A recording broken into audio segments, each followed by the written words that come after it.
Hi news ಫಸ್ಟ್ಗೆ ಸ್ವಾಗತ. ನಾನು ನವೀನ್ ಕುಮಾರ್ ಬಿ ಎನ್.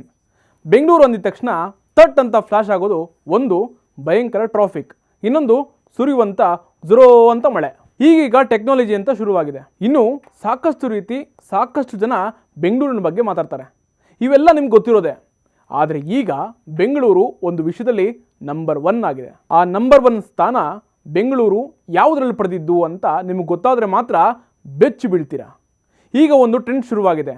ಹಿಂದಿನ ಕಾಲದಲ್ಲಿ ಗಂಡು ಮಕ್ಕಳಿಗೆ ಭಾರಿ ಡಿಮ್ಯಾಂಡ್ ಇತ್ತು. ಈಗೇನಿದ್ರು ಹೆಣ್ಣೆ ಕಳೆದೆ. ಕೆಲವರಿಗೆ ಲವ್ ಮಾಡೋಣ ಅಂತಂದರೆ ಹುಡುಗಿ ಸಿಗ್ತಾ ಇಲ್ಲ, ಮದುವೆ ಆಗೋಣ ಅಂತಂದರೆ ವಧುವು ಸಿಗ್ತಾ ಇಲ್ಲ. ಯಾಕಂದರೆ ಹೆಣ್ಮಕ್ಕಳೇ ಸ್ಟ್ರಾಂಗುಗುರು ಅಂದ್ಕೊಂಡು ಎಲ್ಲ ಸಮಾಜದಲ್ಲೂ ಎಲ್ಲ ವರ್ಗದಲ್ಲೂ ತನ್ನನ್ನು ತಾನು ಪ್ರೂವ್ ಮಾಡ್ಕೊಳ್ತಾ ಇದ್ದಾಳೆ. ಗಂಡಸಿಗಿಂತ ಹೆಣ್ಣು ಗ್ರೇಟ್ ಅಂತ ಮುನ್ನುಗ್ತಾ ಇದ್ದಾಳೆ. ಇದರಿಂದ ಮದುವೆ, ಸಂಸಾರ, ದಾಂಪತ್ಯ ಜೀವನ ಅನ್ನುವಂತಹ ಮಾತುಗಳು ಇತ್ತೀಚೆಗೆ ದೂರವಾಗ್ತಾ ಇದೆ. ಈ ವಿಚಾರನೂ ಕೂಡ ನಿಮ್ಗೆ ಗೊತ್ತಿರೋದೆ. ಈಗ ಹೇಳ್ತಾ ಇರುವಂತಹ ಮ್ಯಾಟರ್ ಬಹಳ ಸೆನ್ಸಿಬಲ್. ಹೀಗಾಗಿ ಇಷ್ಟೊಂದು ಡೀಟೇಲ್ ಆಗಿ ಹೇಳ್ತಾ ಇದ್ದೀವಿ. ಭಾರತ ಬೆಳಿಬೇಕು ಅಂತ ಕುದುರೆಯಂತೆ ಓಡ್ತಾ ಇರುವಂತಹ ನಮ್ಮ ದೇಶದಲ್ಲಿ ಮದುವೆ ಮಾಡಿಕೊಳ್ಳುವಂತಹ ಮೊದಲು ಸಂಬಂಧ ಅಥವಾ ರಿಲೇಷನ್ಶಿಪ್ ಬೆಳೆಸೋದು ಅತಿ ದೊಡ್ಡ ಅಪರಾಧ. ಅದೇ ರೀತಿ ಮದುವೆ ಆದಮೇಲೆ ಬೇರೆ ವ್ಯಕ್ತಿ ಜೊತೆಗೆ ಸಂಬಂಧ ಬೆಳೆಸೋದು ಅಷ್ಟೇ ತಪ್ಪು ಅಂತ ಹೇಳಲಾಗತ್ತೆ. ಮದುವೆ ಆದಮೇಲೆ ಸಂಬಂಧ ಬೆಳೆಸೋದು, ಡಿವೋರ್ಸ್ ಕೊಡೋದೆಲ್ಲ ಫಾರಿನ್ ಕಲ್ಚರ್.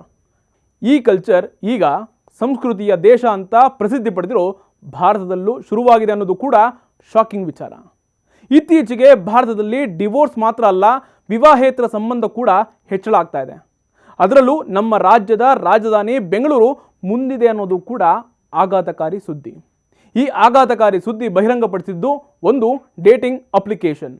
ಹೌದು, ನಾವು ಹೇಳ್ತಾ ಇರುವಂತಹ ಡೇಟಿಂಗ್ ಅಪ್ಲಿಕೇಶನ್ ಏನು ಹೇಳುತ್ತಂದರೆ, ವಿವಾಹೇತರ ಡೇಟಿಂಗ್ ಅಪ್ಲಿಕೇಶನ್ ಗ್ಲಿಡೆಮ್ ಪ್ರಕಾರ 2024ರಲ್ಲಿ ಭಾರತದಲ್ಲಿ 30 ಲಕ್ಷಕ್ಕೂ ಹೆಚ್ಚು ಜನರು ಅಫೇರನ್ನು ಹೊಂದಿದ್ದಾರಂತೆ.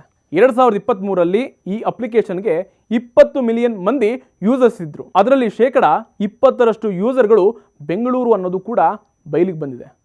ಬೆಂಗಳೂರು ಬಿಟ್ಟರೆ ಮುಂಬೈ 19%, ಕೋಲ್ಕತ್ತಾ 18% ಹಾಗೂ ರಾಷ್ಟ್ರ ರಾಜಧಾನಿ ದೆಹಲಿ 15% ಬಳಕೆದಾರರು ಈ ಅಪ್ಲಿಕೇಶನನ್ನು ಈಗ ಬಳಕೆ ಮಾಡ್ತಾ ಇದ್ದಾರೆ. ಇದರಲ್ಲಿ ಇಂಟ್ರೆಸ್ಟಿಂಗ್ ವಿಚಾರ ಅಂತಂದರೆ, ದೊಡ್ಡ ದೊಡ್ಡ ಸಿಟಿಗಳ ಜೊತೆಗೆ ಸಣ್ಣ ಸಿಟಿಗಳ ಜನ ಕೂಡ ಯೂಸ್ ಮಾಡ್ತಾ ಇದ್ದಾರೆ. ಇಂಜಿನಿಯರ್ಗಳಿಂದ ಹಿಡಿದು ವೈದ್ಯರವರೆಗೂ ಕೂಡ ಈ ಅಪ್ಲಿಕೇಶನ್ನ ಬಳಸ್ತಾ ಇದ್ದಾರೆ.